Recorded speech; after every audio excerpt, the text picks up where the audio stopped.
सभी भक्तों को श्री शिवाय नमस्तुभ्याम हर हर महादेव। 1 अप्रैल चैत्र सोमवार और यह है दूसरा सोमवार। अब आप कहोगे दूसरा सोमवार कैसे?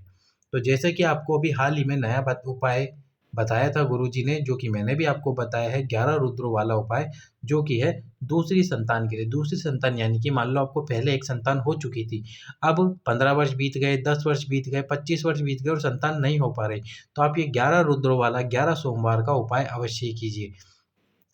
पहले रुद्र का उपाय हमने आपको बता दिया है, वो आपको हमारे चैनल की प्लेलिस्ट में मिल जाएगा, उपाय और वीडियो आप देख सकते हो। आज हम आपको दूसरे रुद्र, जो कि है पिंगल, जिनका नाम है पिंगल महादेव या फिर पिंगल रुद्र, उनका उपाय हम आपको बताने वाले हैं, जो कि दूसरी संतान, दूसरे पुत्र, जैसे कि मान लो आपको पहली पुत्री हुई है और आपकी कामना है पुत्र की, तो उसके लिए भी आप ये उपाय अवश्य ही कर सकते हैं।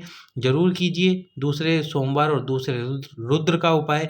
ये 11 रुद्रों का उपाय आपको लगातार 11 सोमवार तक करना है। आज हम आपको दूसरे रुद्र का उपाय बता रहे हैं, पहले रुद्र का उपाय का वर्णन हम आपको कर चुके हैं। तो ये उपाय आपको कैसे करना है? उपाय बिल्कुल वैसे ही करना है जैसे आपने पहले रुद्र के लिए उपाय किया था। पहले रुद्र के लिए क्या था वैसे ही करना, बस आपको नाम यहाँ पे चेंज करना होगा। जैसे पहले रुद्र का नाम था कपाली, तो दूसरे रुद्र का नाम है पिंगल, तो हमको पिंगल रुद्र के नाम से ये उपाय करना है। सोमवार के दिन सुबह या शाम, जब भी आपको समय मिल जाए, आप कोशिश करें उपाय करने की। एक बात का ध्यान रखना, जब आप पहले सोमवार के दिन ये उपाय करोगे, जिस समय आपने उपाय करा था, कोशिश करें प्रत्येक सोमवार को ये उपाय उसी समय पे करें। जैसे आपने सुबह करा तो सुबह करें, शाम को करा प्रदोष काल में तो शाम को करें। बेलपत्री के वृक्ष के नीचे एक कुंड बनाना है। अब कुंड कैसे बनाना है? जो बेलपत्र के नीचे की मिट्टी हो, इस मिट्टी को आपको बाहर निकालना है। बाहर निकालोगे किसी भी औजार से, इस मिट्टी को बाहर निकाल देना, थोड़ी सी बाहर निकाल के इसमें एक खड्डा सा हो जाएगा। अब इस खड्डे को अच्छे से तैयार कर लेना ताकि ये कुंड के रूप में बन जाए। अब जब ये कुंड के रूप में बन जाएगा तो इस कुंड को नाम देना है दूसरे रुद्र का, जो कि है पिंगल महादेव या पिंगल रुद्र। पिंगल महादेव के नाम से इस कुंड को नाम दे देना है। अब आपको इसके अंदर जल डालना है। अब पहले जो उपाय था उसमें माताओं बहनों ने पूछा था कि भैया यदि हम इसके अंदर जल डाल देंगे, जो कि ये मिट्टी का बना हुआ कुंड है, अब इसमें हम जल डाल देंगे तो जल डालने पे जल गंदा हो जाएगा और फिर हम इसका आचमन करेंगे तो आचमन कैसे करेंगे? तो जब आप जल इसके अंदर डालोगे तो शुरू में तो मिट्टी की वजह से जल थोड़ा गंदा रहेगा, लेकिन थोड़े ही समय में जो जल है उसमें से मिट्टी नीचे बैठ जाएगी और ऊपर ऊपर स्वच्छ जल रहेगा। तो आपको केवल 1 चम्मच या फिर आचमन हम जितना करते हैं हमारे हथेली में, केवल उतना सा जल लेना है इस कुंड में से। तो सबसे पहले आपने कुंड बना लिया, उसमें थोड़ा सा जल डाल दिया।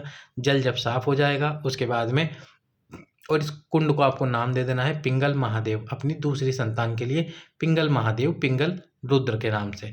फिर आपको एक दीप प्रज्वलित करना है, घी का प्रज्वलित करें, और प्रज्वलित करने के बाद में खीर, जो मीठी खीर है, अगर मान लो खीर ना हो आपके पास में तो दूध में थोड़ी सी शक्कर मिलाकर दूध रख सकते हो। पर गुरुजी ने कहा है थोड़ी सी खीर बना लो, ज़्यादा मत बनाओ, केवल छोटे से पात्र में खीर बना लो और खीर बना के ये कुंड के सम्मुख में उस खीर को रख दीजिए।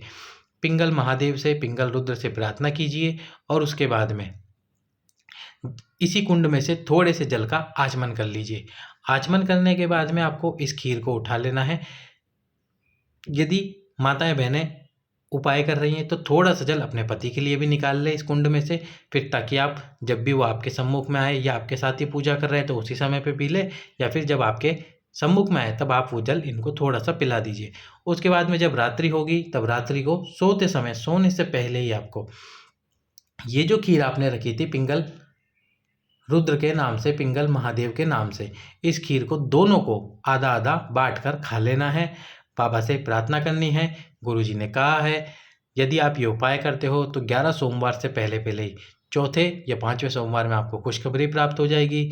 10 से 15 वर्ष बीत चुके होंगे तो भी आपको दूसरी संतान की प्राप्ति अवश्य ही होगी।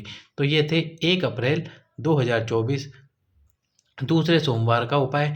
यदि अभी तक आपने ये उपाय शुरू नहीं किया है तो 1 अप्रैल से आप ये उपाय अवश्य ही शुरू कर सकते हैं। यदि पशुपति व्रत कर रहे हैं तो ये उपाय अभी रोक दीजिए, पहले पशुपति व्रत को संपन्न कीजिए, पशुपति व्रत को पूर्ण कीजिए। सभी भक्तों को श्री शिवाय नमस्तुभ्याम हर हर महादेव।